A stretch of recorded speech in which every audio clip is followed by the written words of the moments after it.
Bonjour et bienvenue à la prescription avec Frédéric Lambert. J'espère que vous allez bien. Comme d'habitude, j'aime bien annoncer mes concerts. J'ai beaucoup de concerts cette année et vous le savez, avec le Quatuor Molinari, je vous présente les programmes, la programmation, qu'est-ce qu'on fait. Toujours une semaine avant les événements, en fait 5 jours avant les événements. Et je le faisais aussi pour l'Orchestre symphonique de Laval. Et cette année se rajoute une nouvelle chose, l'Orchestre métropolitain, avec qui je vais débuter la saison cette semaine. Et c'est mon premier concert avec eux officiellement. Et ce concert, il s'intitule Figures légendaires. Alors, ça sera présenté dimanche le 22 septembre à 15h à la Maison symphonique de Montréal. Pour l'occasion, alors il y aura 3 œuvres. Tout d'abord, il y aura Mamachi Mowin de Andrew Balfour, 9e symphonie de Bruckner et le Te Deum de Bruckner qui est avec des chanteurs et avec un chœur. Donc Bruckner, c'est un compositeur très important, un monument grandiose, qu'on pourrait dire ainsi, et qui est très important aussi pour l'Orchestre métropolitain. L'Orchestre métropolitain a enregistré toutes les symphonies de Bruckner. Vous pouvez d'ailleurs vous procurer cet enregistrement sur toutes les plateformes ou encore en CD si vous êtes de cette école.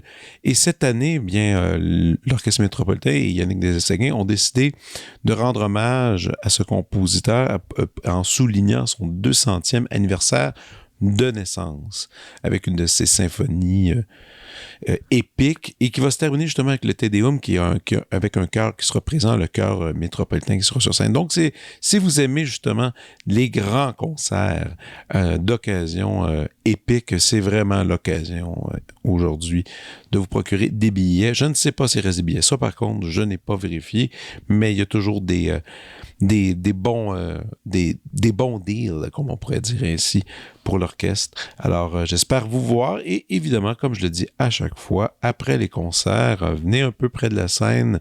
Moi, je prends mon temps pour démonter mes trucs. Vous pouvez venir me dire bonjour. J'aime toujours discuter avec les auditeurs du podcast. Voilà. Et pour l'occasion, je me suis dit encore pour parler davantage de ce concert, j'ai invité cette semaine un musicien de l'orchestre, un corniste, il s'appelle Louis-Philippe Marsollet, et les cuivres sont vraiment à l'honneur dans les œuvres de Bruckner. Alors, il va nous parler un peu de l'œuvre, mais aussi de sa carrière. Alors, sans plus tarder, laissez-moi vous le présenter, le corniste Louis-Philippe Marsollet.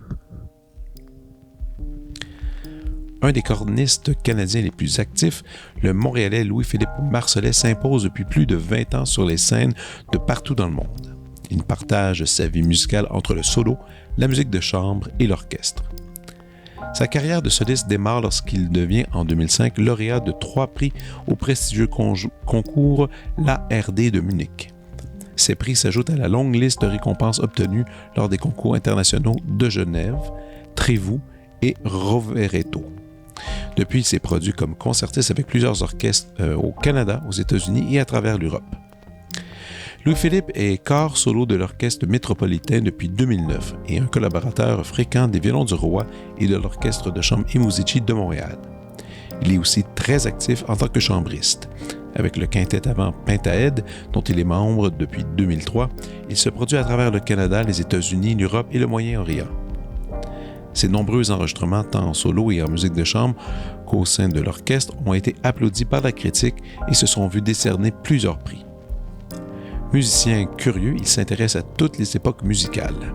Ainsi, son expertise au corps baroque et au corps naturel l'amène à se produire avec plusieurs ensembles de musique ancienne et sa virtuosité sur corps moderne a inspiré de nombreux compositeurs à écrire des œuvres qu'il a créées.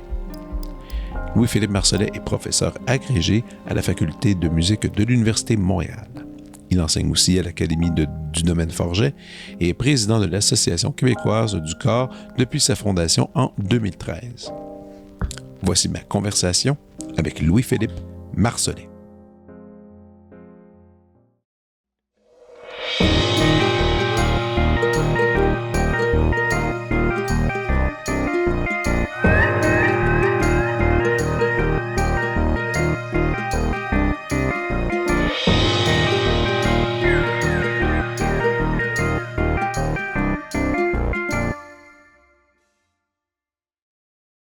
Bonjour Louis-Philippe. Bonjour Frédéric.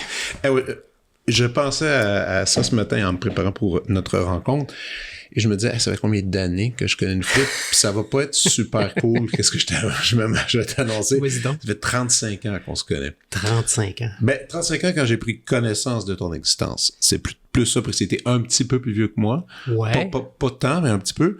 Mais j'ai l'âge à ton frère, en fait. Ouais, exactement. Exactement. Et quand je suis arrivé à l'Orchestre symphonique des jeunes de Joliette, j'avais 9 ans. Et toi, t'étais déjà là. T'étais déjà là les vendredis soirs aux répétitions. Puis là, moi, j'étais à l'époque, il n'y avait pas de section d'alto, toujours du violon. J'étais dans les 3e violons.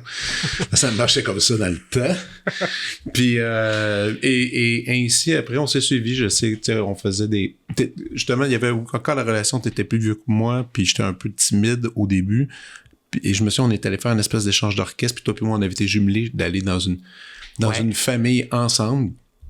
Je me rappelle même pas qui d'ailleurs. Mais je me souviens juste que t'étais super sympathique, super gentil. Puis là, on sait jamais, hein, dans ces orchestres-là, quand on commence, qui va aller faire une carrière ou pas. C'est un peu aléatoire. Mais de notre époque, il y en avait quand même une pas pire gang. Oui, puis c'est au fur et à mesure qu'on a continué chacun, parce qu'on est allé chacun de notre bord un peu, puis tout le monde est allé chacun de son bord. Mais de voir combien de gens qui étaient dans ce petit orchestre-là Ah ouais, c'est fou. De vendredi soir, s'est ramassé à être aujourd'hui... dans des orchestres professionnels, un peu partout, puis à jouer, c'est assez incroyable. Toi puis moi, on a quand même pas mal la même trajectoire en termes d'école, de scolarité. T'as fait ton secondaire à Thérèse-Martin. Ouais. Comme moi. T'as fait ton cégep à Joliette. Comme moi. Après, t'es allé à McGill. Comme toi. Moi. Ah, donc, on a pas mal fait on a pris juste pour le même instrument. Simplement comme ça. Puis, tu sais, je vais dire ouvertement, je connais ta sœur, je connais ton frère. J'ai fait mon secondaire avec ton frère. On était dans la même graduation. Donc, les Marcelais, on se connaît quand même. Donc, oui, on était en même temps au camp musical aussi. Camp musical, toi, t'as travaillé là-bas. Mais moi, il y a quand même la base, là, la première graine qui a été semée pour vouloir faire du corps. C'était quoi? C'est même pas un acte conscient. OK. Puis je trouve ça dommage aujourd'hui parce que je rencontre plein de cornistes puis c'est toujours moi le son de l'instrument, c'est ce qui m'a séduit. Ouais, puis non, moi en fait ma sœur qui est plus vieille que moi, elle prenait des cours de violon avec le père Brunel. C'est vrai, je me rappelle, ouais. Puis j'allais parce qu'on on habitait loin du centre-ville, donc on se promenait tout le temps en famille. J'allais attendre pendant ses cours. Puis à la fin de son cours, le père Brunel m'avait dit t'aurais pas envie de faire de la musique? J'ai fait pourquoi pas? Ouais. J'avais 10 ans à l'époque. Puis il m'avait donné, ça c'était à la fin de l'année, là, au mois de mai, il m'avait donné un vieux corps. Il m'avait dit là, t'as le droit de le polir pendant tout l'été, mais t'as pas le droit d'en jouer. Ah, OK. Il t'a dit ça comme ça. Hey, c'est quand même... ouais, fait que moi, tout l'été, je l'ai poli. Il était super propre. Puis là, je suis arrivé au mois de septembre. Il m'a demandé si j'en avais joué. J'ai dit, ben non, j'avais pas le droit. Parce que moi, T'écoutais le règlement? J'écoutais le règlement. Puis, fait qu'il a commencé à me donner des cours. Pendant 1 an, c'est lui qui m'a donné des cours. Parce qu'il y avait besoin d'un corps dans l'orchestre B. Puis il était capable de jouer? Il était capable de sortir? Non. Lui, il était pas nécessairement capable? Non. Il me disait, là, tu fais comme ci, comme ça. Puis il me jouait des notes au piano. Il me demandait de répéter les notes. Puis fait que c'était... voyons. C'était très, très ludique. Puis il y avait pas grand-chose de... Tu sais, aucune technique d'instrument. Puis encore aujourd'hui, j'ai appris d'une façon un peu croche. J'étais encore pogné avec ça. Mais t'avais quel âge? J'avais 10 ans. T'avais 10 ans. Puis il y a toute cette théorie-là sur les cuivres où il y a un... Je sais plus si c'est vrai aujourd'hui à cause des dents, de la dentition, quand le fait de grandir, tout le monde disait souvent... Il y avait en tout cas une certaine époque où on disait apprendre les cuivres, il faut que ça commence à l'adolescence, pas avant, parce qu'ils peuvent pas. Puis en même temps, avec qui je parlais, Ludovic Roland, qui me disait que son père qui était à l'OM, oui. un des fondateurs, lui, il avait acheté un petit corps pour enfants, puis lui, il jouait avec ça quand il avait 5-6 ans. Oui. Donc, c'est quoi le meilleur âge, au fond, pour commencer? En fait, on a toujours pensé qu'il fallait commencer un coup qu'on a les dents d'adulte. OK. Parce que ça change.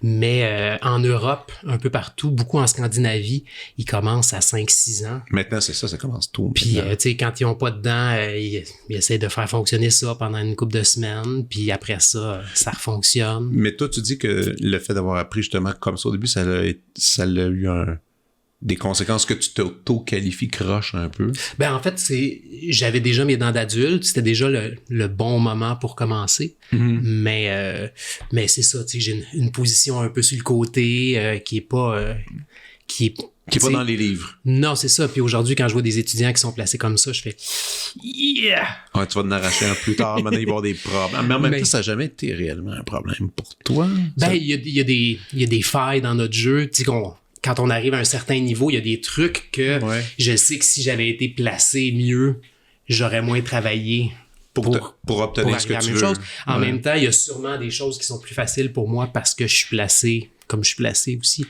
OK, c'est ça. Tu t'es mis au corps 1 an avec le père Brunel et par après, t'as eu un professeur de corps, je présume. Ouais, Jean-Jules Poirier. À partir de 11 ans, c'était ça? Ouais, de 11 ans jusqu'à la fin de mon cégep. Donc pendant 8 ans, j'ai été avec lui. Quand même, c'est de longues années. De longues années. Puis, tu sais, je suis un peu désolé parce que j'en ai fait vivre pas mal. Ah ouais? À Jean-Jules? Ben, je pratiquais pas beaucoup. OK. Tu sais, ça a été long, moi, avant que... Moi, je faisais de l'orchestre pour être dans l'orchestre. Je faisais du corps pour être dans l'orchestre parce que c'était le fun les vendredis soirs, puis les dimanches matins, puis les festivals d'orchestre, puis les sorties, puis la gang. Tu sais, on était vraiment une belle gang. Mais c'est pour ça que j'ai continué, parce qu'à un moment donné... c'est ça qui est arrivé un peu à ma sœur. Elle est arrivée à l'adolescence, puis c'était plus le fun de sortir les vendredis soirs. Puis ton plus jeune frère, tu joues un peu? Il y avait des percussions un peu. OK. Mais ça a pas, il s'est pas rendu justement à faire de l'orchestre, fait qu'il a jamais trouvé ça le fun.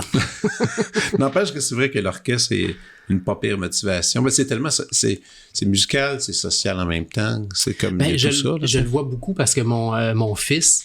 Ouais. Qui est adolescent maintenant, il fait du violon. Okay. Il en a fait beaucoup quand il était plus jeune. Il a commencé à 5 ans, puis il est rentré au pré-conservatoire, puis c'était très militaire comme entraînement, puis tout ça. Puis en rentrant au secondaire, il a tout lâché ça parce que c'était juste trop pour lui. Puis il a recommencé l'année passée. Non, il y a 2 ans, il a recommencé au petit violon.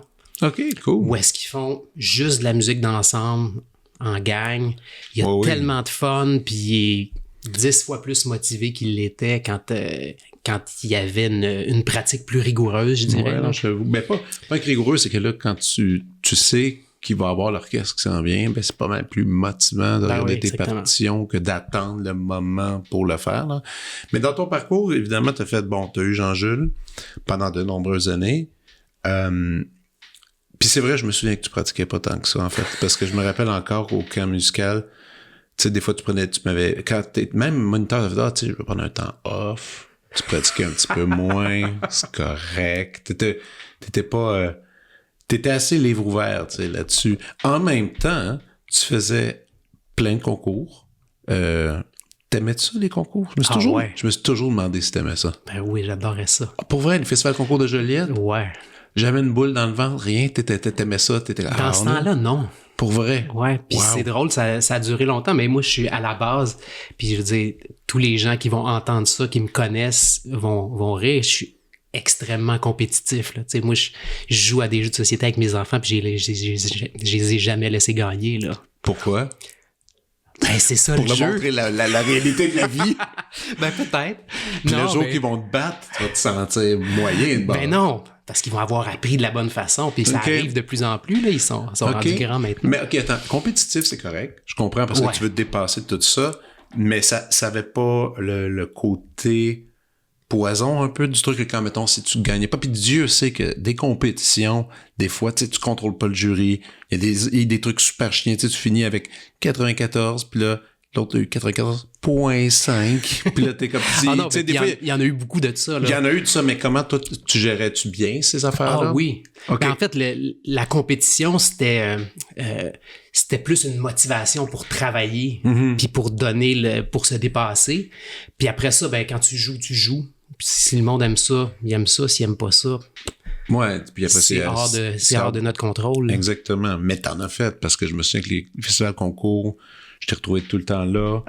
Chaque année, ça revenait. Ça revenait à chaque année aller chercher une petite bourse là pour pouvoir après aller faire un petit projet. Moi, j'avais quand même aussi mes parents étaient comme, écoute, là, essaie d'avoir, 1,90 avec ça va payer à moitié du camp, là, cet été. Il y avait quand même cette affaire-là, là, donc ça aidait beaucoup. Moi, il y a une fois que tu m'avais tellement impressionné, je pense que j'en avais reparlé. C'était le gala. Moi aussi, j'avais joué au gala, j'avais pas gagné un 3e prix. Toi, tu avais gagné le premier prix. Puis, tu t'étais présenté. Tu sais, au gala, faut que tout le monde joue une pièce, en tout cas, du moins, qui ont joué au concours. Puis, je t'avais pas vu pendant le concours. Donc là, je me suis dit, je vais voir qu'est-ce que le Philippe a préparé. Puis, t'étais arrivé, t'avais la tête rasée, parce que je pense que là, tu faisais l'armée, je pense. Puis, t'avais mis une espèce de passe avec des boules. Des espèces de boules comme extraterrestres un peu. T'avais des lunettes fumées, t'avais ton super Botox, puis t'avais fait du Denis Goujon. Première fois que j'entends de la musique contemporaine par quelqu'un un humain que je connais. Tu sais, moi, dans les Mélèzes, je me rappelle encore, la salle des Mélèzes, tu t'étais pointé, puis il y avait cette espèce de toune qui tirait de son, je pense, son cycle des planètes, là, je pense. Les systèmes solaires. Les systèmes solaires, c'est ça exactement. Dans laquelle, au début, tu prenais l'instrument puis tu lançais le son dans le clavier puis ça résonnait. Tout ça, là, ça m'avait fait capoter. T'es bon de te souvenir de ça. Ah non, mais ça avait une impression forte. Premièrement, je t'avais trouvé tellement je trouvais que t'avais tellement du guts. Yank, le décorum. Déjà, je faisais, s'habille de même, non, Dieu, puis tu sais, le monde, la Joliette, c'est sérieux, puis il y a une tradition qu'on fait une fois. Toi, t'es arrivé de même, puis t'avais avec une pièce bizarre. Déjà, en fait, pour moi. Je me souviens que la madame qui gérait le concours était bien stock-up. Oui. On la salue. On la salue, on la nommera pas. Puis,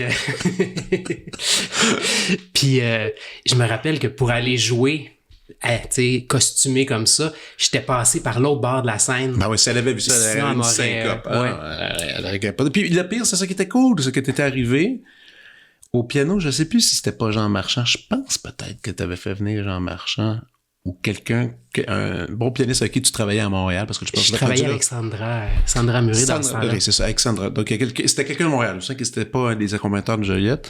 Puis ça m'avait jeté, tu sais, les gens avaient adoré ça. Je me souviens que, puis ça m'avait fait une forte impression. Je me disais, wow, OK, il y a vraiment un gros champ de possibilités. Il n'y a pas juste les mots, t'as dit même concerto qu'on joue le temps, tout ça. Puis après, tu m'en avais rapidement parlé. Tu as dit, toi, oui, c'est un super bon compositeur. Puis aujourd'hui, je travaille tout le temps avec Denis. Une parenthèse, là, je suis en train de travailler une nouvelle pièce qui est écrite pour moi, là, qui est écrite pour moi.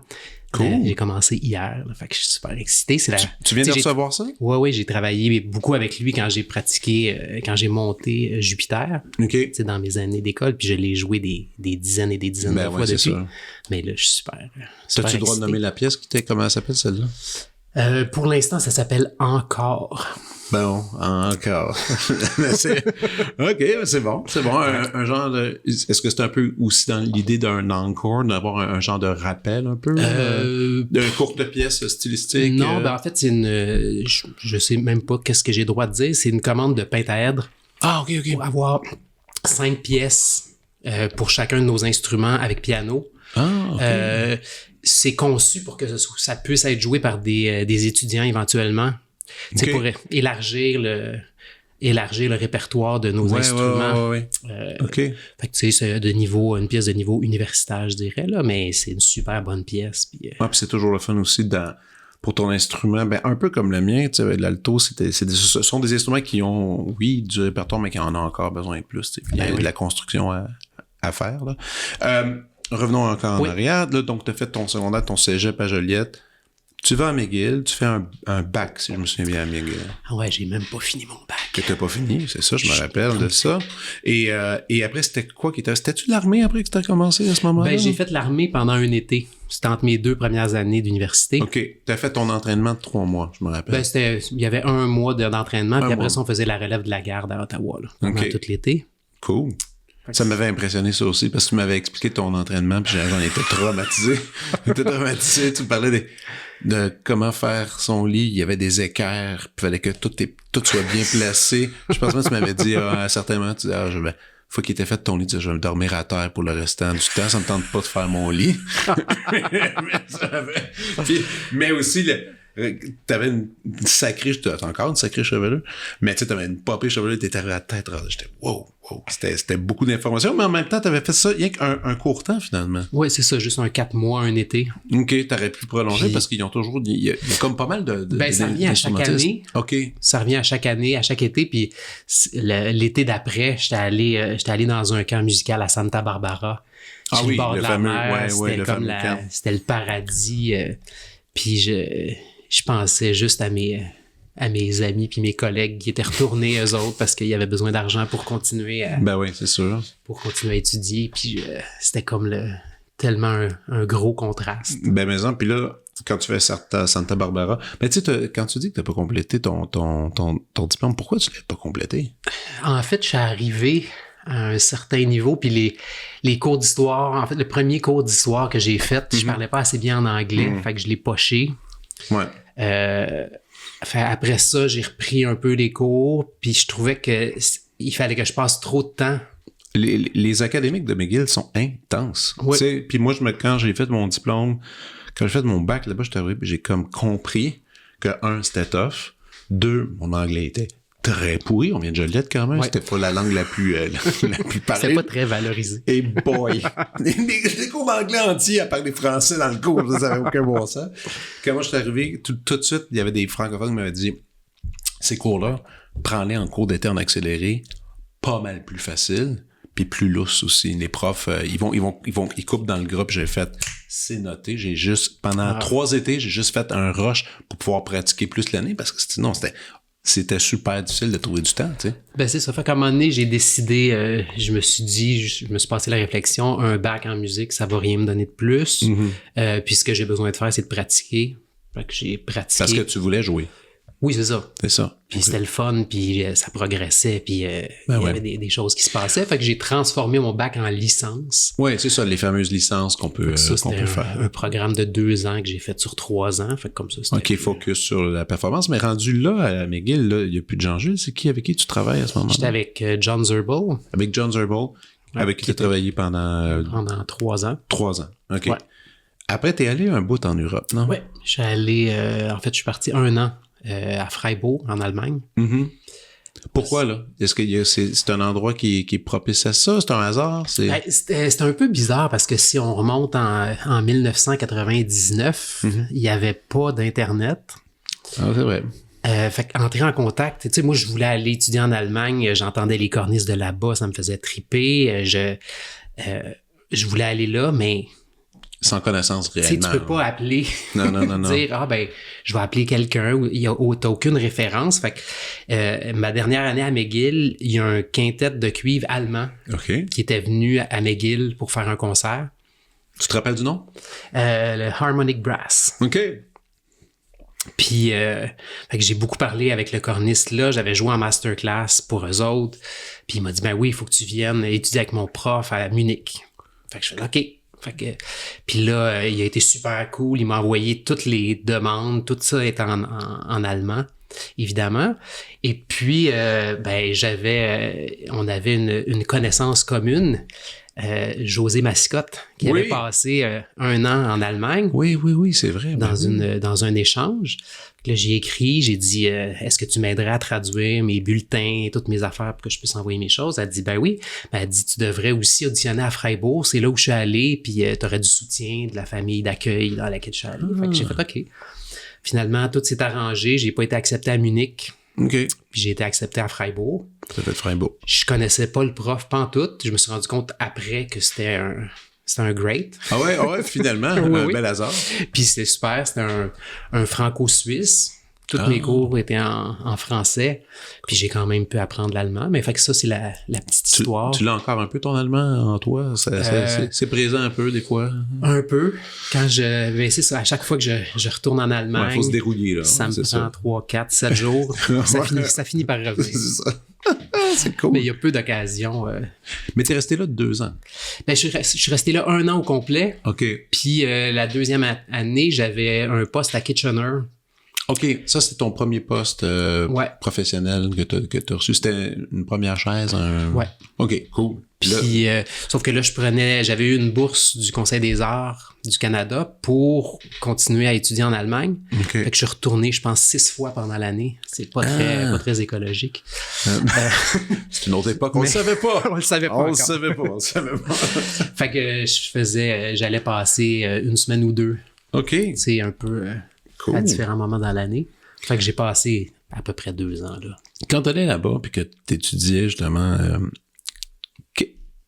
qu'est-ce qu'on étudie exactement? On travaille le son, on travaille le répertoire? Est-ce que c'était, mettons, les traits d'orchestre, c'était quelque chose déjà qui était présent dans le milieu? Ça existait pas tant. En Europe, ils en faisaient pas, en fait.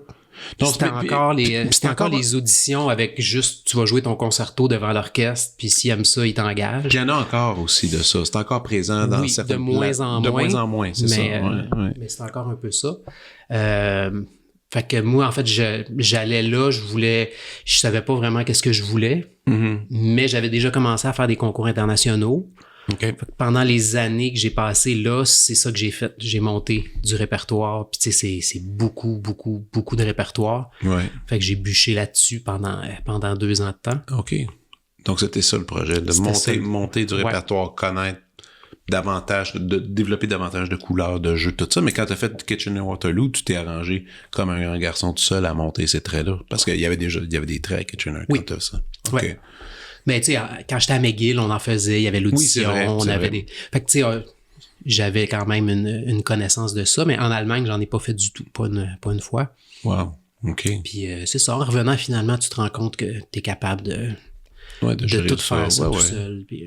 Puis est-ce que t'as jamais fait d'audition pour des postes en Europe? Ça, c'est jamais... Non. Ça, c'était pas... Tu voulais revenir vivre ici, là? Oui, ben tu sais, j'étais déjà en couple avec la mère de mes enfants. Donc, c'est ça. J'avais pas d'enfants encore, mais... C'était dans des projets. C'était dans les projets lointains, mais c'était hors de question que je m'établisse en Europe. Ceci dit, j'ai fait application pour plein de postes pendant que j'étais là-bas. OK. Puis j'ai été invité à aucune audition. Ah, mais ça, c'est très difficile d'intégrer un autre pays pour justement pour avoir ces invitations-là. C'est un peu... Les gens se protègent un peu, Puis après ça, quand j'ai fait des concours puis que ça a fonctionné, là, j'ai reçu des invitations sans appliquer. Wow. Puis il y a certains trucs, tu sais, que j'y repense aujourd'hui, puis je dirais pas que je regrette parce que c'est la vie, là. C'est la vie, puis ça aurait pas fonctionné avec ma vie à ce moment-là. Ouais. Mais tu sais, je me suis fait demander pour aller auditionner au Bayerisches Rundfunk, puis à l'orchestre de la radio de Francfort, puis tu sais ouais, t'as le droit de te demander. Je sais pas quelle vie que j'aurais eu. Ouais, c'est ça. Ça aurait été peut-être cool. Ça aurait été clairement, ça aurait été différent aussi. Peut-être que tu n'aurais pas toute cette diversité de pratiques aussi instrumentales que tu as. Il n'y en a pas gros des cornistes qui font de la musique de chambre, parce qu'on va parler de ton groupe de musique de chambre dans un instant, mais aussi de l'orchestre, du solo. Il me semble, j'ai de la misère à les nommer, ceux qui le font. Il y a souvent des pédagogues, pédagogues et orchestre, c'est souvent ça qui revient le plus souvent. Mais là, quand t'es revenu, quand t'es là à Kitchener-Waterloo, t'étais là de nombreuses années? J'étais là 1 an. 1 an seulement? OK. Ouais, ben en fait, au départ, c'était un poste d'intérim parce que la personne qui était là avant moi avait gagné un autre poste et avait pris une année sabbatique finalement. Finalement, il est pas revenu. À la fin de l'année, on m'a offert de rester. Mais là, c'était loin un peu de C'était loin de mon profit. Ouais. Puis à la fin de l'année, j'ai gagné l'audition pour l'OSQ. Ah, OK. Donc ça, c'était le premier poste au Québec. Oui. Au Québec. C'est ça. Puis là, ça, c'était là, t'as été là pendant un petit bout. Pendant 3 ans. Pendant 3 ans. La musique de chambre, elle est arrivée quand? J'ai commencé à faire du quintet avant quand j'étais encore à McGill. Mais je faisais du quintet avant avec des gens du conservatoire puis de l'Université de Montréal. Donc, on avait un espèce de groupe qui s'était rassemblé. Il y avait Mélanie Forgette qui était avec à l'orchestre à Joliette avec nous dans le temps. Puis il y avait quelqu'un avec qui j'avais fait l'armée.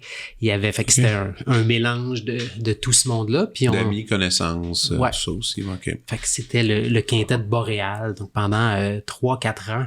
OK. On a continué ça après ça, tout le temps que j'ai été à l'OSQ aussi.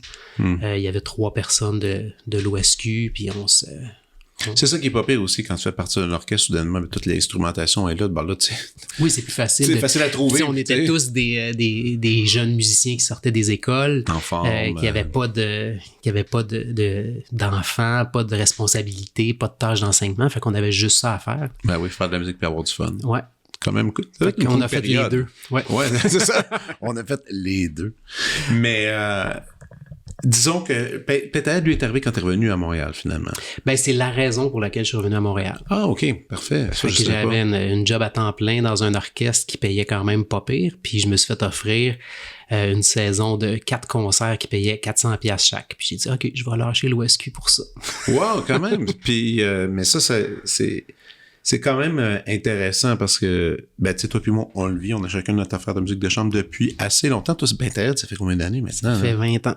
Ça fait 20 ans? Okay, moi, ça fait 17. Puis, tu sais, des fois, c'est un peu étourdissant, des fois, quand tu regardes ça, là, tu sais, puis quand tu vois les vieilles photos, puis tu fais wow! Puis, mais toute la quantité de répertoire, tu sais, dans notre cas, nous, bon, on fait pas trop d'efforts dans le sens qu'il y a une pile il y a tellement de musique déjà écrite.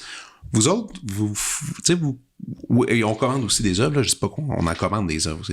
Mais vous autres, vous faites aussi, vous mettez la main à la pâte en faisant des arrangements, en essayant des choses différentes, tout ça. Parle-moi un peu, moi je suis un peu curieux de votre fonctionnement parce que ce que j'ai cru comprendre avec Pentahède, c'est que à chaque année, je pense que vous changez de directeur artistique ou du moins, il y a beaucoup d'actions au sein de l'ensemble. Ouais, ben en fait, ça a beaucoup changé au fil des ans. Quand je suis rentré dans l'ensemble, c'est Normand Forget, le oboïste, qui gérait tout. Puis après 2 ans, il a laissé partir la machine. Fait que au départ, c'est Mathieu, Lucie et moi. On s'était partagé la direction. Mathieu est resté peut-être 1 an ou 2. Puis après ça, j'ai fait le reste. J'ai fait 10 ans à peu près tout seul. OK. Puis t'aimais ça faire ça parce que quand même, c'est pas mal de job, c'est pas mal de paperasse, d'organisation. Puis c'est vraiment beaucoup de... Mais tu sais, j'avais pas de poste à l'orchestre, j'enseignais pas. Ouais, donc tu mettais tout ton temps là-dedans. Fait que j'ai commencé à fonder ma famille dans ce temps-là, mais tu sais, de répondre à des courriels ou de faire des horaires en berçant mon bébé, c'était correct. Là. Ouais, c'était correct. Ça passait bien. Puis c'est ça, je pouvais travailler quand ça m'adonnait.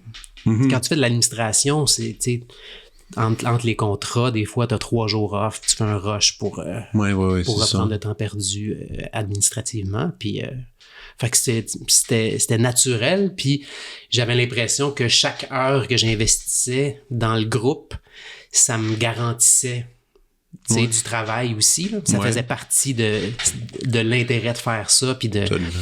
Puis ben on faisait des projets super le fun, puis enthousiasmants, puis de la création, plein de trucs différents. Fait que c'était le fun. Non, ça c'est très cool. Puis ça continue à l'être aussi. Vous continuez encore à faire toutes sortes de projets. Vous avez une grosse saison. Est-ce qu'on peut parler un peu de la saison qui arrive? Ouais. Là, j'ai pas toutes les dates, là, puis tout ça. Je vais dire les projets. Maintenant. Les projets. Ben, en fait, il y a depuis une couple d'années, on fait des cartes blanches à chacun des musiciens à tour de rôle. Puis ce qui est intéressant, c'est que jusqu'à maintenant, il n'y a aucun des musiciens dans sa carte blanche qui a invité les autres membres du quintet.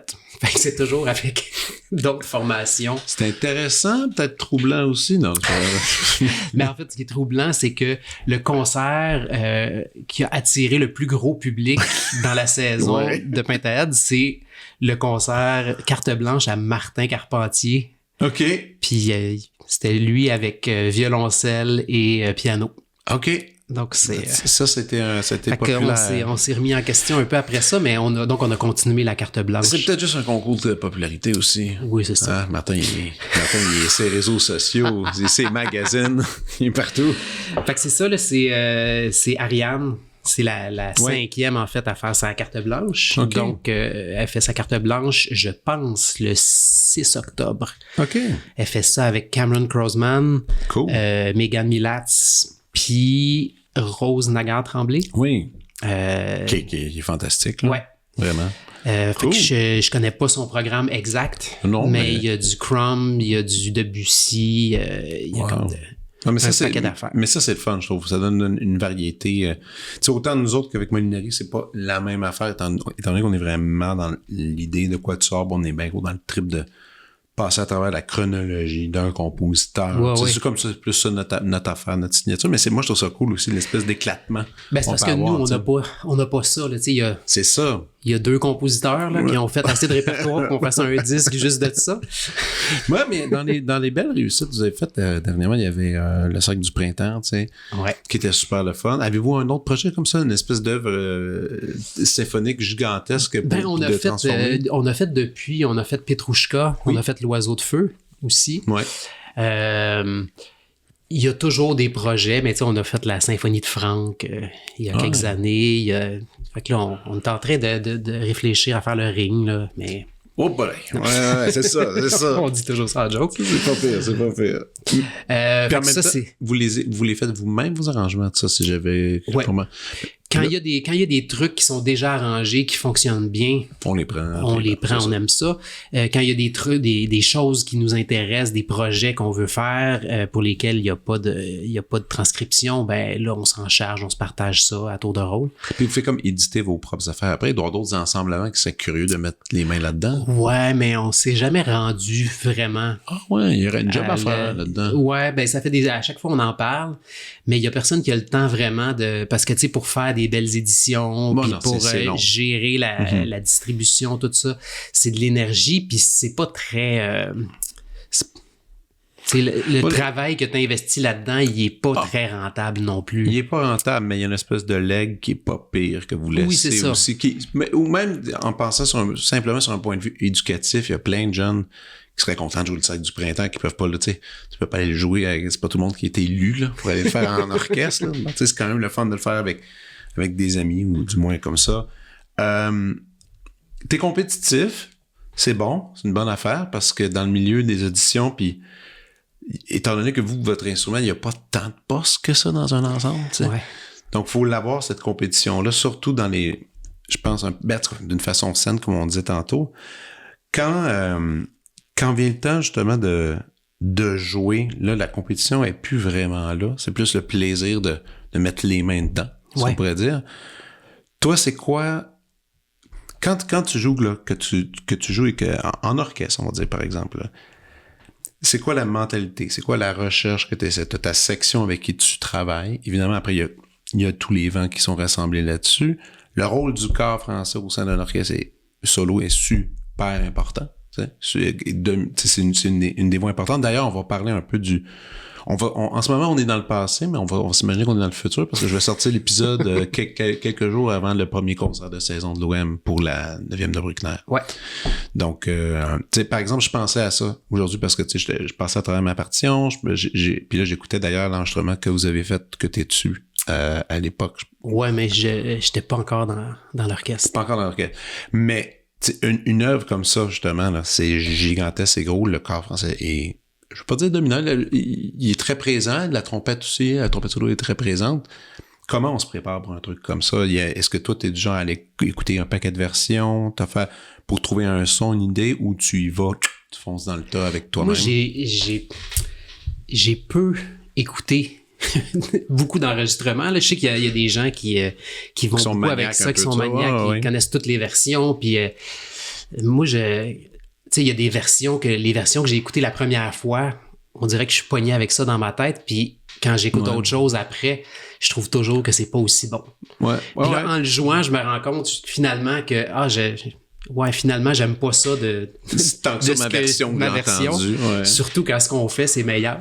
Ouais, Mais- exact. Mais tu vois, comme Antoine, dans mon quatuor, lui, il refuse catégoriquement d'écouter quelconque version de qu'est-ce qu'on est en train de monter. Ça, il le refuse, il veut pas le savoir, il veut... Ben, des fois, on dit, ouais, mais il y en a bien qui font ça. Il fait, mais c'est tant mieux pour eux autres. Moi, je suis en train de faire ce qui est écrit, là. Puis je suis en train de faire autre chose. Puis je trouve ça intéressant comme démarche. Tu sais, c'est Ben, comme... fait que je suis plus de ce Ouais. type-là. Moi, en fait, j'écoute les pièces plus pour m'assurer que je sais tout ce qui se passe autour. Est-ce que tu te places? C'est plus que pour trouver l'inspiration de comment jouer telle affaire. Puis, fait que c'est pour ça, pour moi, une version ou une autre, c'est plus une démarche de travail que d'appréciation artistique, je dirais, quand j'écoute des œuvres dans le cadre de la préparation de ce que je suis en train de faire à l'orchestre. Oui, histoire de comprendre le texte un peu. Ouais. Mais après ça, quand j'ai le temps, puis que je m'assois dans le divan, puis que j'écoute une symphonie de Mahler, ben là, je suis capable de l'apprécier. Exact. Mais on dirait que c'est pas le même type d'écoute que quand je suis dans le travail. Évidemment, parce que là, c'est plus méticuleux dans un certain sens. Là, ouais. La Neuvième de Bruckner, qu'on va faire Te Deum aussi. Première fois que tu joues ça? Non. Tu as joué quelques fois? Ouais. C'est un espèce de gros monstre. Ben, tu sais, pour les cordes, nous autres, notre relation avec Bruckner est tough parce que... c'est dur sur le bras. C'est dur sur le bras droit. Mais c'est quand même... c'était mon ami Rémi Pelletier qui lui, il s'est fait faire, je pense, un t-shirt puis une calotte écrit Bruckner. Lui, il capote sur Bruckner. Ben, c'est rare que tu vois un cordiste qui le dit ouvertement, qui aime ça. Mais il m'avait partagé son point de vue, puis lui, il avait tout transformé ma façon de voir la chose. Tu sais, il dit c'est tellement gigantesque. Il dit comme une espèce de... T'es en train de surfer là, sur une espèce de truc qui a pas de bon sens, qui est plus gros que nature. Il dit même si pour les vents, souvent ils prennent beaucoup de place puis ils peuvent rentrer fort dans l'instrument. Il dit toi aussi tu peux le faire. Mais il dit après c'est de calibrer justement de pas te blesser, mais il dit quand tu te laisses aller puis tu donnes tout, c'est là. Il dit ça tremble tellement ça scène, c'est ça le trip. Ben puis tu vas vivre c'est quoi aussi de jouer cette musique là avec Yannick parce que ça va être la première fois, mais c'est quand même un privilège incroyable. Ah oui. Tu sais ces grosses affaires là, c'est toujours le fun, mais quand on arrive dans t'as déjà vécu ta première Mahler là. Ouais, c'était fun. C'était le fun. Mais c'est ça. Fait que ça nous amène ailleurs, puis... Ben oui. Fait que tout ça, toutes ces considérations-là de grandeur, ça vient tout seul, là, tu sais. On n'est même pas obligé de réfléchir à ça avant, ça se fait tout seul. Non, c'est ça. En plus, quand l'œuvre est dédiée à Dieu, rien de moins, là, je sais pas, il y a quelque chose d'un peu épique dans les idées musicales, là. Mais ça va être un sacré gros concert qui va être le fun en plus avec le Te Deum. Ça, je l'avais jamais joué. C'est super beau. Toi, tu l'avais-tu déjà joué? Moi, j'ai déjà joué ça à l'OM, mais il y a longtemps, puis je m'en souviens pas tant. C'est vague. Puis là, ils vont faire... Je pense que le concept, c'est aussi de... Bruckner avait écrit une lettre disant que à la fin de la 9e, il aimait bien qu'on attache Te Deum après, qui était comme un acte final, qui trouvait que ça avait rapport aussi encore avec Dieu, tout ça. Puis je pense que c'est ça qu'on va tenter de faire. Ça va faire une expérience assez intéressante. Ça va être intéressant pour les babines. Ben, c'est ça, vous autres, c'est quand même rushant, ça. Oui. C'est parce que on joue non-stop. C'est ça, non-stop, on donne tout. Puis on joue fort, puis Ça, c'est tough. Ouais. Ça doit être... parce qu'on sait ça, on n'arrête pas de dire à nous autres de pas se faire des tandinettes, mais vous autres... d'ailleurs, ça, parlons-en de ça, les mots. Les mots tu sais, des vents, je les comprends pas tout ça, parce que c'est craquer les lèvres, c'est se faire... Parce que tu peux te blesser à la bouche quand même, quand tu joues. Nous autres, c'est musculaire. Ouais. Ben, nous autres aussi, quelque part. Oui, mais en fait, c'est que c'est musculaire jusqu'à temps que tes muscles fonctionnent plus. Puis après ça, ça continue à fonctionner si t'écrases l'embouchure sur tes lèvres, puis là, tu te blesses. Ah, c'est là que tu te blesses. T'es-tu déjà blessé? Non.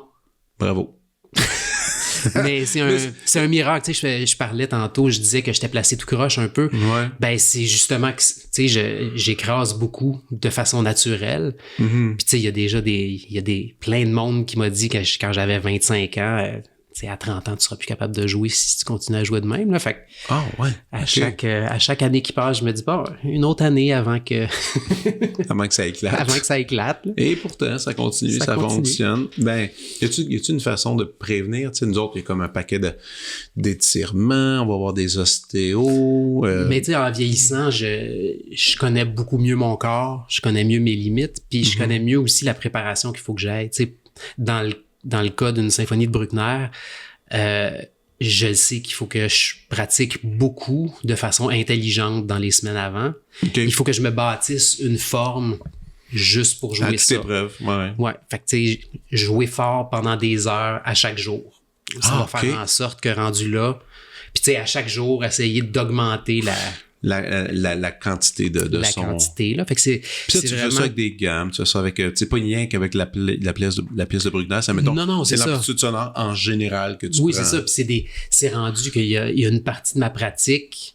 Ça, je faisais pas ça quand j'étais plus jeune, mais maintenant, il y a une partie de ma pratique qui est l'équivalent du gym, là, tu sais, où est-ce que je fais de la musculation, où est-ce que je tiens des notes longues en jouant fort. C'est zéro de la musique, c'est vraiment juste. Je fais du bench press. Ah ouais, du bench press avec tes lèvres. Ouais. OK, carrément. OK. Puis ça, tu faisais pas ça avant? Non, avant ça, quand j'étais plus jeune, je pratiquais beaucoup, je jouais beaucoup, puis j'étais toujours en forme. Tu sais, quand tu montes des auditions, des concours, t'es tout le temps dans l'action, puis dans la préparation, dans la recherche de la perfection. Fait que je pratiquais des 3, 4, 5 heures, puis... Wow, OK, OK.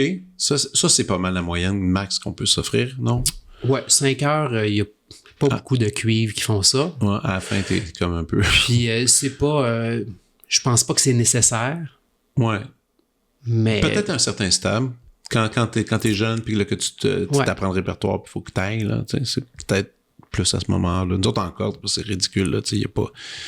Oui, il y a des limites aussi, mais tu sais, du monde, moi, je me souviens du monde pratique des 7, 8 heures, là, ça pouvait le faire, là. Ben, moi, après, santé mentale, pas nécessairement super bonne à la fin, là, mais tu sais, c'est ça. Ben, c'est ça, mais quand j'étais jeune aussi, je pratiquais pas bien. Tu sais, moi, j'ai appris qu'il fallait juste répéter la même affaire, tu sais, le plus de fois possible, puis ça finissait par marcher. Fait que moi, j'enchaînais mes concertos 5 fois de suite.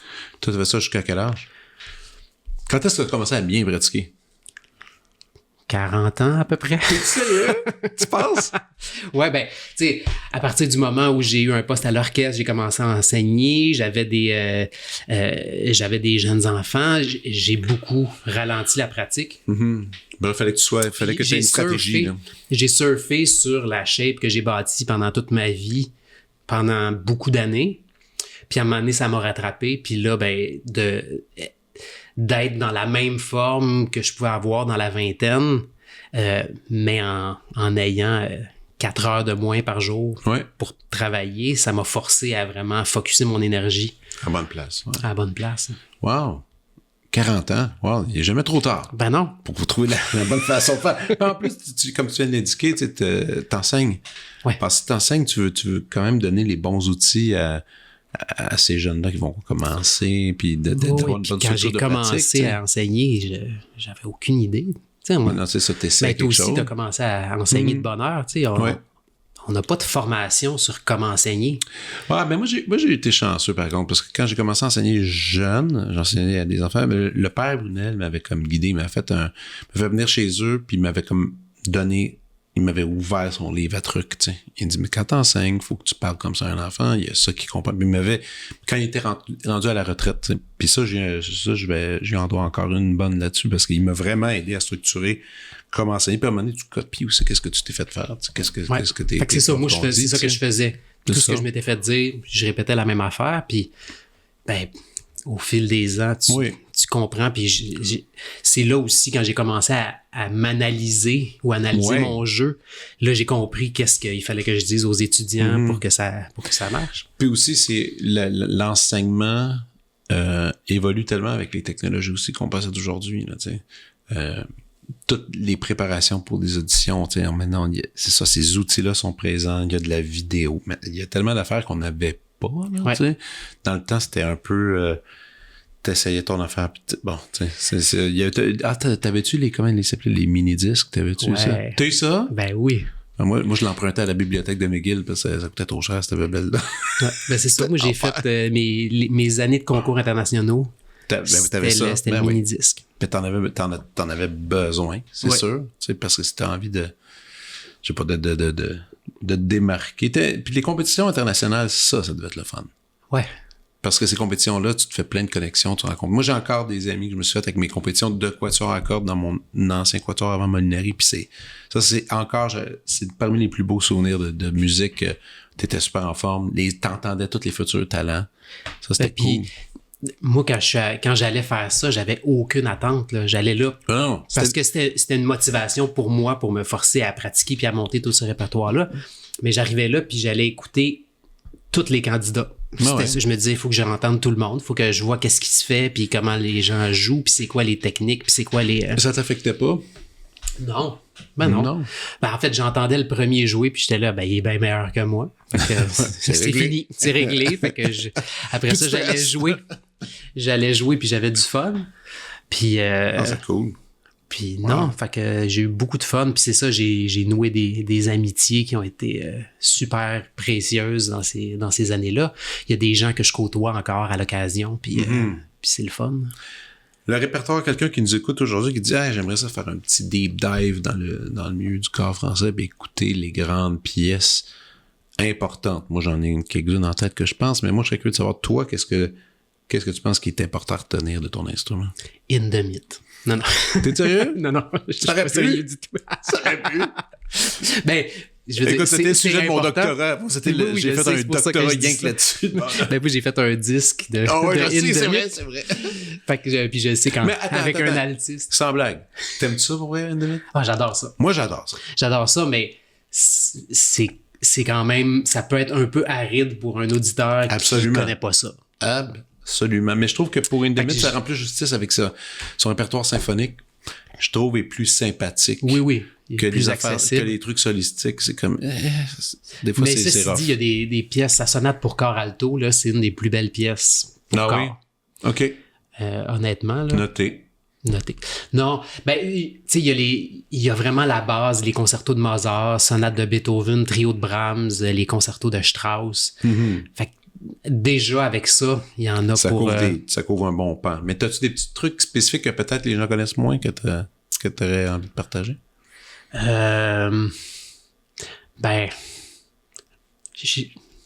un peu mon moment plug, là, mais...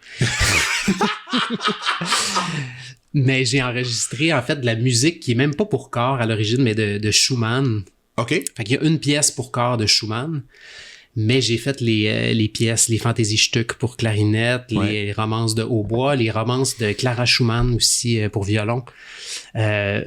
Puis qui sont transcrites aussi pour l'alto, puis pour un paquet d'instruments. Oui, c'est ça. Fait que déjà, à l'époque de Schumann, c'était monnaie courante de faire des transcriptions et tout ça. Mais je trouve que c'est de la musique qui fait sonner l'instrument bien. Oui. Qui fait ressortir la couleur sombre de l'instrument puis qui amène... Puis c'est ça que t'aimes? Ouais. Parlons d'instrument, parce que je me souviens... Là, c'est un souvenir vague que j'ai. Je me souviens quand tu me racontais que tu avais trouvé... Là, tu étais sur le point d'acheter ton instrument. Tu as fait, là, j'ai trouvé mon instrument. Mais c'était en Europe. C'était quelqu'un qui fabriquait un fabricant moderne, je crois. Ouais. Parce que, tu sais, c'est encore une affaire mystérieuse parce qu'il y a des... Nous autres, il y a le marché des instruments frais neufs. Moi, j'étais allé un peu là-dedans. Puis il y a toutes les autres qui vont acheter j'appelle ça des vieilles belles bébelles qui coûtent cher. Mais vous autres, comment ça marche exactement? Nous autres, les vieilles bébelles, en fait, c'est que le corps moderne qu'on joue aujourd'hui, tu sais, avant, les instruments d'avant 1940, mettons, ils pourraient pas passer à travers. Ils pourraient pas passer. Tu sais, aujourd'hui...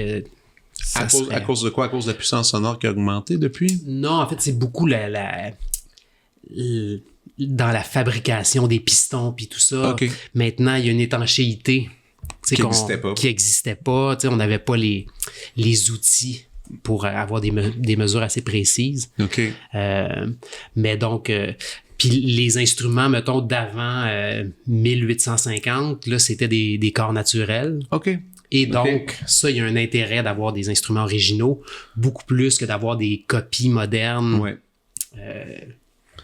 Donc, c'est quand même intéressant parce que l'instrument va continuer encore aujourd'hui à évoluer. Je présume qu'il y a des gens qui continuent à raffiner cet art-là, puis c'est pas dit qu'un jour tu vas pas t'acheter un autre instrument. En fait, j'ai un autre instrument. Bon, d'ailleurs.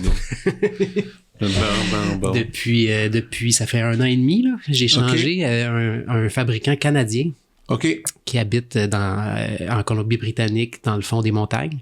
OK. Puis, il prend sa retraite dans 3 ans, il finit son carnet de commandes, puis c'est terminé, puis j'ai été chanceux. Puis, mettons, quand on magasine un truc comme ça, tu sais, moi, je sais que quand j'ai magasiné mon alto, je cherchais vraiment un type de son bonne projection, mais tu sais, super rond, mais vraiment, vraiment, vraiment rond. Puis nous, en plus, ces instruments-là, c'est en bois. Bon, ça prend du temps à ouvrir. Ça prend 3-4 ans. Où est-ce que il y a la réparation? Mais tu sais, il y a une façon de le juger puis de trouver le full potentiel d'un instrument. Toi, comment on trouve ça, un potentiel comme ça? Ben, l'instrument dont tu parles, c'était en 2004, je pense, que je l'ai... Ouais. que je l'avais fait venir d'Allemagne. OK. Il est arrivé à Toronto. Je suis allé l'essayer. Je trouvais qu'il était pas pire. Je l'ai acheté. Fait que j'ai même pas essayé 56 000 affaires. Puis j'ai... Ça, c'est fou, man. Ouais. Genre ça, comme j'en reviens. Puis j'ai passé quasiment 20 ans sur avec cet ça, instrument-là. À un moment donné, je suis retourné voir le fabricant. J'étais en Allemagne. Je suis passé chez eux. Puis là, j'ai essayé. J'ai changé de cloche.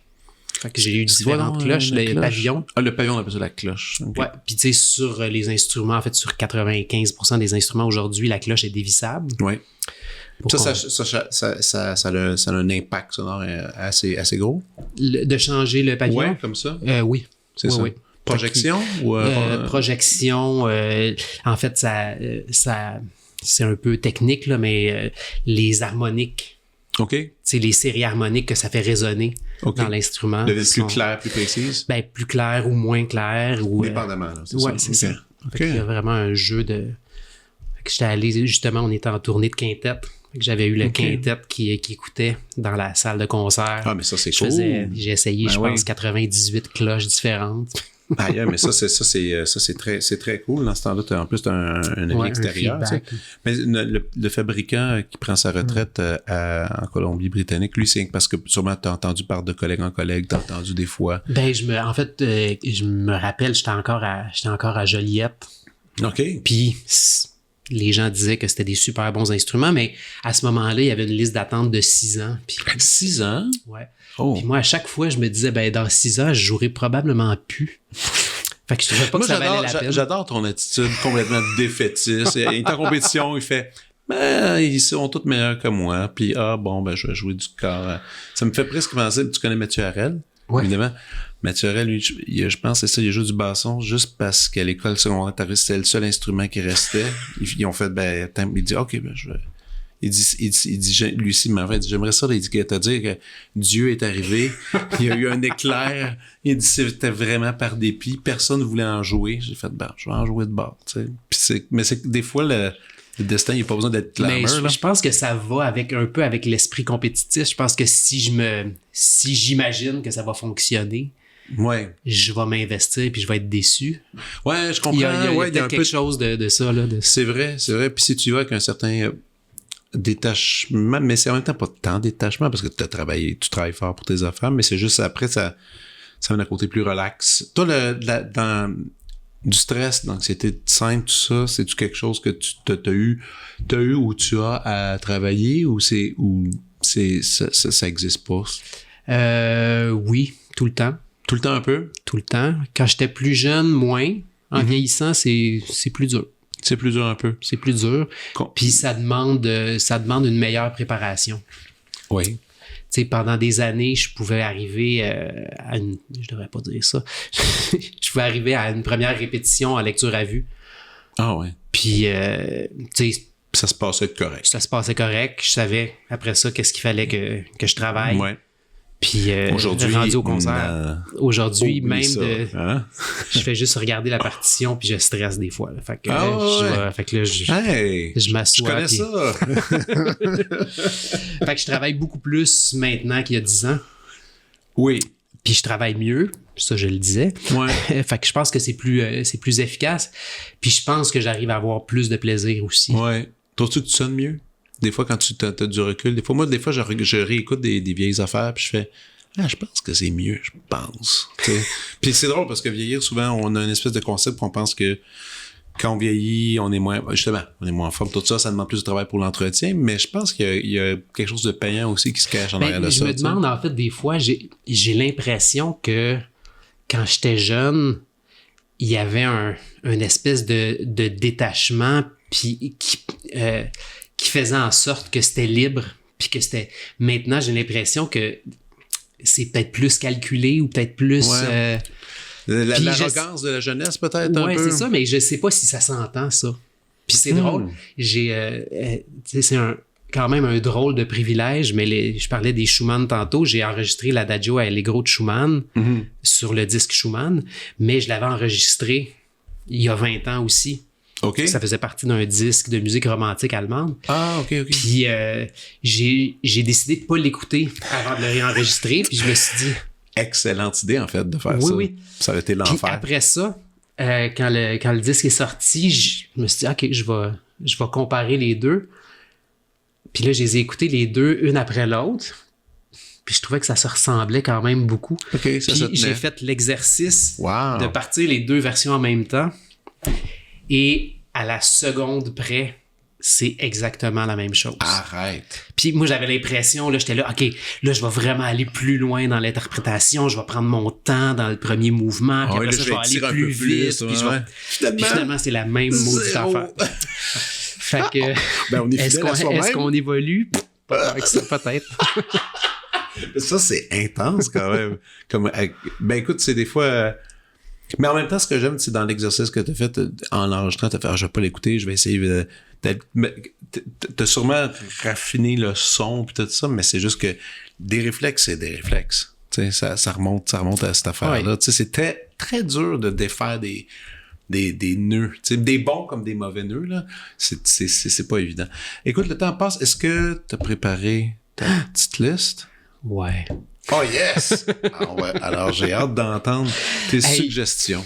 Ben, c'est un peu gênant. Non. Parce que quand je me suis mis à penser à ça, je me suis rendu compte que j'étais pas un consommateur de culture. Puis ça m'attriste énormément de constater ça, puis je vais essayer de remédier à la situation à partir de maintenant. Par contre, tu sais, j'ai eu un cue par ta blonde que tu cours beaucoup, tu fais du sport maintenant, t'es un coureur. Ouais. Ça déjà, c'est quand même... Mais tu fais ça OK, tu fais ça genre dans le silence? Ouais. OK, t'es malade. Moi quand je fais mon sport, c'est là que je consomme ma culture. Là, j'ai des disques, des podcasts, des audio-livres. Comme ça me fait pas penser à la douleur que je m'inflige. Ah non, mais en fait, c'est que c'est pas dans le silence, c'est dans ma petite voix intérieure. Okay, j'ai bien du fun avec ça. Là. OK, ça travaille. Ouais. Qu'est-ce que tu fais? Tu te parles un peu à toi-même? Tu t'inventes des affaires? Ou... Non, mais je m'invente des projets. Je pense je règle toutes les affaires de ma vie là, quand je pars courir. Ça, à la fin, ça va. Je reviens puis je sais tout où est-ce que je m'en vais. Je devrais peut-être essayer, mais moi, ça me terrifie de courir dans le sens. C'est arrivé. Tu cours-tu encore, toi? Oui, je cours encore, mais quand je cours, c'est arrivé 3 fois parce que moi, tu sais, je mets un fil avec des écouteurs, tu sais, après mon cellulaire que j'attache au bras. J'ai l'air d'un débile, évidemment, parce qu'aujourd'hui, tout le monde met des... Mais ça, on dirait que je ne trosse pas encore cette affaire-là, puis je trouve que ça performe trop, ça isole trop l'oreille. J'ai peur de me faire frapper par un char, honnêtement. Mais il y a les trucs que tu mets sur ton oreille, là, faudrait essayer ça, mais c'est ça, moi, j'ai... Mais moi, je viens... En tout cas, moi, si c'était pas... Je mettrais encore des disques portatifs, là. Tu sais, moi, un Discman. J'adorais ça, moi. Mais quand je cours, donc, c'est ça, j'ai cette espèce de bébelle-là, puis je sais pas... Écoute, c'est arrivé il y a une fois, 3 fois, le fil a lâché, il faisait trop froid dehors. T'sais. Donc, des fois, le fil, il gèle, puis là, je ne pouvais pas écouter de musique. Bon, là, j'étais obligé de faire ça. Puis là, t'es rendu un peu trop loin pour revenir en arrière, tu fais... OK, on va continuer. C'était correct, mais c'était quand même pénible un peu, là. Je sais pas. Peut-être aussi un peu trop d'hyperactivité, là. Tu sais, j'ai besoin d'être stimulé. Ah, je sais pas. Mais donc, OK, allons-y avec tes suggestions. En fait, c'est autour d'un thème qui est plutôt...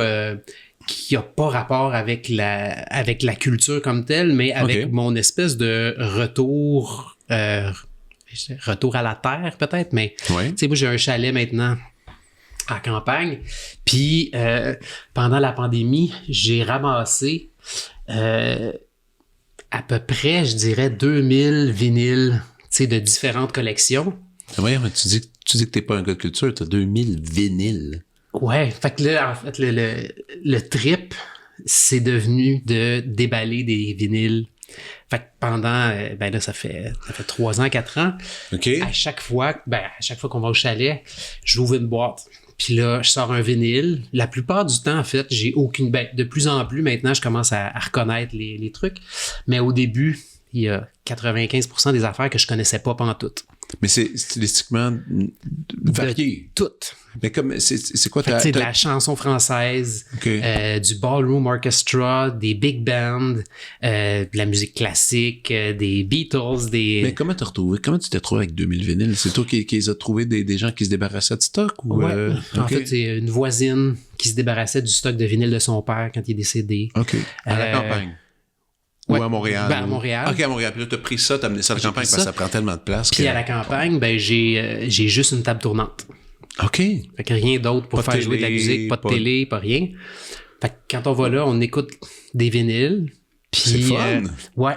Fait que j'ai fait des super belles découvertes. Puis, tu sais, la plupart des trucs, c'est ce que les gens ramassaient dans les ventes de garage. Fait que c'est des disques qui datent de 1960, 1940, 1970. Okay, là, tu sais, c'est pas des affaires récentes. Ça, c'est fun. Ouais. Parce qu'il y a beaucoup de trucs en vinyle qui n'ont pas été remis digitalement. Bon, tu as sûrement des petites trouvailles intéressantes chez vous. Oui, c'est ça. Puis, tu sais, il y en a un de ceux-là, Franco Corelli. OK. Fait que je sais pas si tu as déjà entendu ça. On va voir ça. J'avais jamais entendu le nom. Puis le disque que j'ai trouvé, il chante des chansons napolitaines. Fait que tu sais, c'est quand même loin de ce qu'on fait tous les jours. Son surnom, c'était le Prince Triste. Il est né en 1921, puis il est mort le 29 octobre 2003 à Milan. En Italie, il y a quelques vidéos qu'on peut trouver sur YouTube au Ed Sullivan Show qui avait participé. Écoute, mais c'est ça, quand j'ai fait des recherches, je me suis rendu compte que c'était le chanteur dans les années 60, 70. Fait que ça, c'était une super belle trouvaille. Fait que ça, je dirais que c'est ma prescription numéro 1. Cool. La deuxième, ben ça, c'est plus une nouveauté, puis j'imagine que je suis pas le premier à le recommander. C'est le disque de Bruce Liu, le Waves. Oui. T'es le premier à le recommander. Ah, mais en fait, c'est que on l'a acheté en vinyle. OK. Et en vinyle, quand on achète juste le CD, il y a du Rameau, du Ravel, puis du Arcan. OK. Mais en bonus sur le vinyle, il y a les Gnossiennes de Satie. OK. Et ah ouais. Moi, j'ai toujours pas vraiment aimé Satie parce que quand on est jeune, on entend ça dans les concours parce que c'est de la musique facile, fait que tout le monde joue ça, puis c'est plate. Puis c'était aussi la musique qu'on a au cours de piano complémentaire au Cégep de Joliette, c'est ça qu'on apprenait. Exactement.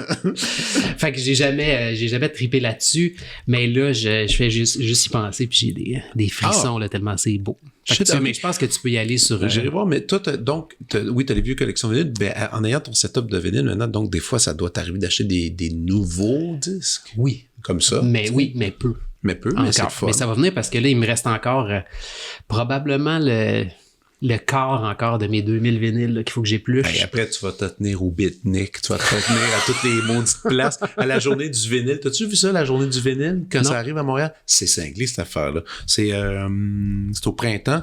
Puis là, c'est comme, il y a un paquet de promotions, genre 50%, 40%, puis des éditions spéciales, puis c'est pour la journée internationale du vinyle. Alors, tous les magasins font ça. C'est la plus grosse file de gens que j'ai vu qui arrivent là, genre, il y en a qui arrivent à 5 heures du matin, puis ils font une espèce de file, c'est comme le tour d'un carré entier sur Mont-Royal, il y avait du monde, puis ils sont tous en ligne, puis ils ont eu leur chandail des bands qui aiment, mais là, il y a une édition spéciale de Tom Waits, puis de Nick Cave, puis de Tata, puis ils sont tous là, puis de tous les genres, mais puis les gens achètent. Écoute, le vinyle va quand même bien, le milieu du vinyle. Mais c'est ça, moi, je suis pas très, tu sais, vinyle dans le sens Myland du terme, là, tu sais. C'est bien dit. Mais, fait que tu sais, je suis pas vinyle à tout prix, puis mais là, ça donne que si je veux écouter des affaires, tu sais, j'adore le Kind of Blue de Miles Davis. Fait que là, dernièrement, j'ai acheté le vinyle pour pouvoir le mettre au chalet, parce que... Oh, ça fait un beau son en plus. Puis t'as quand même quelque chose de pas pire pour écouter? Non. Ah non! C'est juste une petite boîte, c'est quoi? J'ai des speakers d'ordinateur. Oh non! Oh non! Mais là, c'est dans les projets d'avoir un setup. Tu construis ton affaire. C'est au chalet aussi, fait que ça, tu sais... Oui, il faut que ça reste un chalet, là. C'est pas un endroit juste pour écouter de la musique. Mais OK, cool. OK, fait que ça, c'est la deuxième prescription. Puis la troisième, j'ai découvert ça cet été. Ça fait un petit bout de temps que c'est sorti. C'est le livre de Samuel Lalande-Marcon, que tu dois connaître. Oui. Mais je sais pas si Pas lu. t'as lu son livre, La Non. quête du retour. Non, j'ai pas lu. Puis ça m'intéresse en fait parce que moi, je suis un tripeux de plein d'affaires. Puis je fais de la musique, mais je fais de la course, je fais de l'escalade, je fais de la randonnée, je fais de la méditation. En tout cas, un paquet d'affaires. Fais méditation? Ouais, ben, on n'est pas obligé d'en parler, là, mais On je parle tout à reviens l'heure. d'une retraite de 10 jours de méditation. Arrête, tu fais des espèces de retraites fermées où est-ce que tu parles pas pendant 10 jours? Ouais. T'arrives quand? Depuis quand? Hier, genre? Ça fait 4 Ah, c'est jours. quand je t'écrivais puis que j'ai booké de... OK. T'étais là-bas? Ouais. T'as fait... C'est en Estrie, là? À Montebello. À Monté... Oui. Hey, tu veux pas en parler? J'y tiens pas. On en parle tout à l'heure quand on va fermer parce que Oui. moi, ça m'intrigue. Il y a Mathieu Godette. Lui, ça ne dérange pas que je le dise. Il l'a fait. Oui. C'est le- Ben, moi il y non a- plus, en fait, ça me dérangerait pas d'en parler, mais ça risque d'être long. Puis, Mais non, mais t'as aimé ça. oui, j'ai aimé ça. Tu trouves pas ça rushant qu'on parle full en ce moment? Je me suis posé la question ce matin si je trouverais pas ça difficile, mais en fait, je suis revenu de ma retraite puis j'avais un party de famille l'après-midi. OK. Oh boy, mais ça, fait que c'est difficile. Ça, c'est difficile. donne J'étais des gaines. content de retourner chez nous après. Puis là, ben, la vie est recommencée. Fait que c'est correct. Wow. OK. Non, OK, c'est quoi? Je me le garde rien que pour toi puis moi après. C'est bon. Donc, oui, tu fais plein d'affaires, comme tu disais. Ouais, puis c'est ça, je suis tombé dans son livre, tu sais, son expédition, où est-ce qu'il est parti de Montréal, puis il est monté jusqu'à Coudjouac, Oui. à vélo, puis en canot. Ouais. Puis il raconte tout ça. Puis tu sais, Samuel, c'est un tubiste. Donc, oui. un musicien qui a, tu sais, un peu le même parcours que nous autres. Il était à McGill, puis... Écoute, j'en ai tellement entendu parler de lui. On s'est jamais rencontré, croisé, parce que maintenant, je pense, son métier, c'est de faire encore des affaires de même, oui, là, c'est des ça. voyages. Puis, puis- maintenant, il fait des conférences, puis C'est ça. il fait encore un petit peu des concerts, puis des Mm-hmm. trucs, des shows jeunesse, tout ça. Mais c'est trippant de voir que lui, tu sais, à un moment donné, il a tassé ça de côté pour faire ces expéditions-là, puis... mais c'est super le fun parce que c'est juste un espèce de retour au mode de vie ancestraux puis à tout ça là, tu sais, pour traverser le pays avec juste ton canot là. Il faut le faire. C'est hein. quand même, fait que j'ai trouvé ça vraiment trippant. Ah, Puis c'est c'est cool. pas de la, tu sais, c'est pas de la grande littérature ou quoi, tu sais, je veux dire, je veux pas dénigrer sa façon d'écrire là, mais tu sais, il raconte ce qu'il vit à tous les jours puis c'est super le fun. OK. Mais écoute, j'y donnerai une chance.